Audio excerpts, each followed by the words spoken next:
ಎಲ್ಲರಿಗೂ ನಮಸ್ಕಾರ. ಇವತ್ತಿನ ರೆಸಿಪಿ ಬಂದ್ಬಿಟ್ಟು ಒಂದ್ 2 ಕಪ್ ಅಷ್ಟು ಕಡಲೆ ಹಿಟ್ಟಿನಿಂದ ಬರ್ಫಿ ಮಾಡ್ತಾ ಇದ್ದೀನಿ. ಬನ್ನಿ ಸಿಂಪಲ್ ಆಗಿ ಬರ್ಫಿ ಹೇಗ್ ಮಾಡೋದು ಅಂತ ಹೇಳ್ಕೊಡ್ತೀನಿ. ಮೊದ್ಲಿಗೆ ಇವಾಗ ನಾನು ಏನೇನ್ ಪದಾರ್ಥಗಳನ್ನ ತಗೊಂಡಿದ್ದೀನಿ ಅಂತ ನಿಮ್ಗೆ ತಿಳಿಸ್ಕೊಡ್ತೀನಿ. ನಾನು 2 ಕಪ್ ಅಷ್ಟು ಕಡಲೆ ಹಿಟ್ಟನ್ನ ತಗೊಂಡಿದ್ದೀನಿ, ಮತ್ತೆ 1 ಕಪ್ ಅಷ್ಟು ರವೆ ತಗೊಂಡಿದ್ದೀನಿ, 1 ಕಪ್ ಅಷ್ಟು ತುಪ್ಪ ತಗೊಂಡಿದ್ದೀನಿ, 1.5 ಕಪ್ ಅಷ್ಟು ಸಕ್ಕರೆನ ತಗೊಂಡಿದ್ದೀನಿ, 3/4 ಕಪ್ ಅಷ್ಟು ನೀರನ್ನ ತಗೊಂಡಿದ್ದೀನಿ, ಸ್ವಲ್ಪ ಆರೆಂಜ್ ಫುಡ್ ಕಲರ್ ತಗೊಂಡಿದ್ದೀನಿ, ಕೇಸರಿ ಬಾತ್ಗೆಲ್ಲ ಹಾಕ್ತಿವಿಲ್ಲ ಆ ಫುಡ್ ಕಲರ್ ತಗೊಂಡಿದ್ದೀನಿ. ಇಷ್ಟು ನಮ್ಗೆ ಕಡಲೆ ಹಿಟ್ಟಿನ ಬರ್ಫಿ ಮಾಡೋದಕ್ಕೆ ಬೇಕಾಗುತ್ತೆ.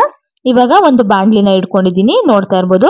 ಬಾಂಡ್ಲಿಗೆ ನಾನು 1/4 ಕಪ್ ಅಷ್ಟು ನಾನು ತುಪ್ಪನ ಹಾಕೋತಿದ್ದೀನಿ. ಇನ್ನೊಂದ್ ಸ್ವಲ್ಪ ತುಪ್ಪನ ಎತ್ತಿಟ್ಕೊಳ್ಳಿ, ಬೇಕಾಗುತ್ತೆ ನಮ್ಗೆ. ನೋಡ್ತಾ ಇರ್ಬೋದು. ಇವಾಗ ತುಪ್ಪ ಸ್ವಲ್ಪ ಬಿಸಿ ಆದ್ಮೇಲೆ 2 ಕಪ್ ಅಷ್ಟು ಕಡಲೆ ಹಿಟ್ಟನ್ನು ಸಹ ಹಾಕೋತಾ ಇದ್ದೀನಿ. ಹಾಕೊಂಡು ಲೋ ಫ್ಲೇಮ್ ಅಲ್ಲಿ ಇಟ್ಕೊಂಡು ಹುರ್ಕೋಬೇಕಾಗುತ್ತೆ. ಗಂಟಾಗೋ ಚಾನ್ಸಸ್ ಇರುತ್ತೆ. ನಿಧಾನವಾಗಿ ನಾವು ತಿರ್ವಾಕೊಂಡು ಈ ರೀತಿಯಾಗಿ ಮಿಕ್ಸ್ ಮಾಡ್ಕೊಳ್ಳಿ. ತುಪ್ಪದ ಜೊತೆಗೆ ಕಡಲೆ ಹಿಟ್ಟು ಚೆನ್ನಾಗಿ ಬೆರ್ತೋಗ್ಬೇಕು.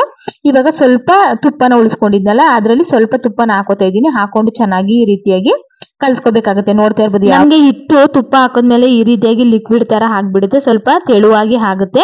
ಪರವಾಗಿಲ್ಲ, ತಲೆ ಕೆಡ್ಸ್ಕೊಬೇಡಿ. ಈ ರೀತಿ ಆಯ್ತು ಅಂತ ಹೇಳಿ ಮತ್ತೆ ಒಂದ್ 5 ನಿಮಿಷ ಲೋ ಫ್ಲೇಮ್ ಅಲ್ಲಿ ಇಟ್ಕೊಂಡು ಹುರ್ಕೋಬೇಕಾಗುತ್ತೆ. ನೋಡ್ತಾ ಇರ್ಬೋದು ನೀವು, ಹುರ್ಕೋತಾ ಬಬಲ್ಸ್ ಗಳ ರೀತಿ ಬರ್ತಾ ಇದೆ. ಈ ರೀತಿಯಾಗಿ ಆಗ್ಬೇಕು ನಮ್ಗೆ. ಅಲ್ಲಿ ತನಕನು ಲೋ ಫ್ಲೇಮ್ ಅಲ್ಲೇ ಹುರ್ಕೊಳ್ಳಿ. ಬಬಲ್ಸ್ ಗಳು ನಮ್ಗೆ ಜಾಸ್ತಿ ಯಾವಾಗ ಸ್ಟಾರ್ಟ್ ಆಗುತ್ತೆ ಅವಾಗ ಹಿಟ್ಟು ಚೆನ್ನಾಗಿ ಫ್ರೈ ಆಗಿದೆ ಅಂತ ಅರ್ಥ. ಇವಾಗ ನೋಡ್ತಾ ಇರ್ಬೋದು, ಫ್ರೈ ಮಾಡ್ಕೊಂಡಿರುವಂತನ್ನ ಒಂದು ಬೌಲ್ಗೆ ಎತ್ತಿಕೋತಾ ಇದೀನಿ. ಮತ್ತೆ ನಾನು ಅದೇ ಪ್ಯಾನ್ಗೆ ಸ್ವಲ್ಪ ತುಪ್ಪನ ಅದನ್ನ ಹಾಕೊಂಡಿದ್ದೀನಿ.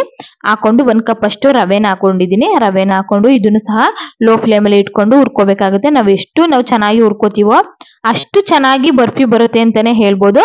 ನೋಡ್ತಾ ಇರ್ಬೋದು. ಇದನ್ನ ಒಂದ್ 2 ರಿಂದ 3 ನಿಮಿಷ ಚೆನ್ನಾಗಿ ಹುರ್ಕೊಳ್ಳಿ. ಇದಾಗಿದೆ. ಇವಾಗ ಇದಕ್ಕೆ ನಾನು ಇವಾಗ ಹುರಿದಿಟ್ಕೊಂಡಿದ್ನಲ್ಲ ಕಡಲೆ ಹಿಟ್ಟು, ಅದನ್ನ ಸೇರ್ಸ್ಕೊತಾ ಇದ್ದೀನಿ. ಅದನ್ನ ಸೇರ್ಸ್ಕೊಂಡು ಮತ್ತೆ ಲೋ ಫ್ಲೇಮ್ ಅಲ್ಲಿ ಇಟ್ಕೋಬೇಕಾಗುತ್ತೆ. ಚೆನ್ನಾಗಿ ಫ್ರೈ ಮಾಡ್ಕೋಬೇಕಾಗುತ್ತೆ.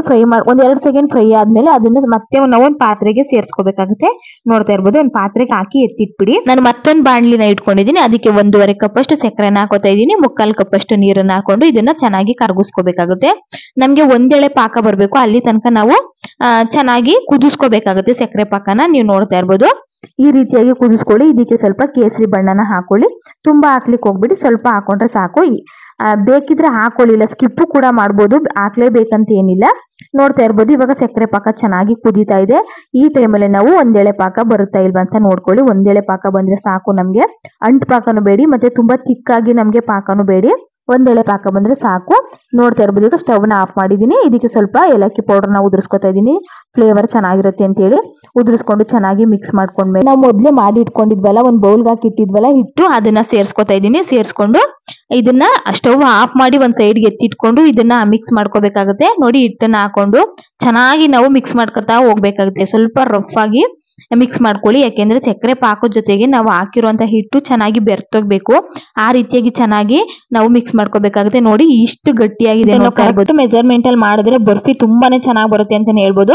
ಒಂದ್ 2 ಸೆಕೆಂಡ್ ಬಿಟ್ಟು ನೋಡ್ತಾ ಇರ್ಬೋದು. ರವೆ ಎಲ್ಲ ಹಾಕಿರೋದ್ರಿಂದ ರವೆ ನೀರಿನ ಅಂಶನೆಲ್ಲ ಚೆನ್ನಾಗಿ ಅಬ್ಸರ್ವ್ ಮಾಡ್ಕೊಂಡು ಈ ರೀತಿಯಾಗಿ ಹಿಟ್ಟು ಗಟ್ಟಿ ಆಗುತ್ತೆ ನಮ್ಗೆ.